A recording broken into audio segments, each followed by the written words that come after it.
السلام علیکم ورحمۃ اللہ وبرکاتہ۔ آج میں ایک حدیث آپ کے سامنے بیان کرنے لگا ہوں جس کا عنوان ہے نماز تہجد۔ نماز تہجد کے بارے اماں عائشہ صدیقہ رضی اللہ تعالی عنہ فرماتی ہیں کہ رسول اللہ صلی اللہ علیہ وسلم نماز تہجد رمضان یا غیر رمضان کے اندر 8 رکعت ہی ادا کرتے تھے۔ اماں عائشہ صدیقہ رضی اللہ تعالیٰ عنہ فرماتی ہیں کہ آپ صلی اللہ علیہ وسلم 4 رکعتیں پہلے پڑھتے تھے،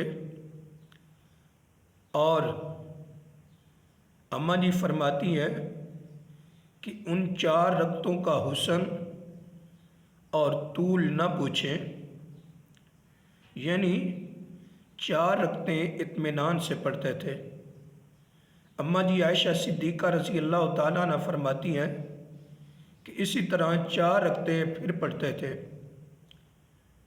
آپ صلی اللہ علیہ وسلم بڑے اطمینان اور خشوع و خضوع سے 4 رکعت نماز ادا کرتے تھے۔ اماں جی عائشہ صدیقہ رضی اللہ تعالی عنہا فرماتی ہیں کہ ان 4 رکعتوں کا حسن اور طول نہ پوچھیں، یعنی کہ لمبائی نہ پوچھیں۔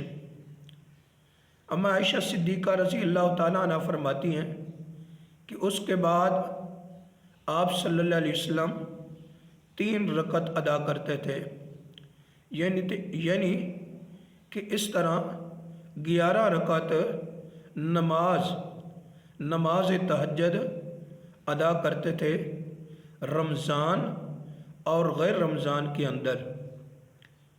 معلوم ہوا کہ 4 رکعت یا 2 رکعت نماز تہجد ادا کی جا سکتی ہے،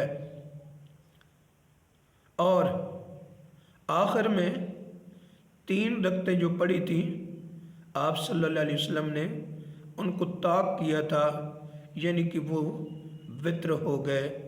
اس لیے ہم کو بھی چاہیے کہ نماز تہجد رمضان ہو یا غیر رمضان ہو تو اس کے اندر 11 رکعت ادا کرنی چاہیے۔ اللہ سے دعا ہے کہ اللہ رب العزت ہمیں نبی علیہ الصلوۃ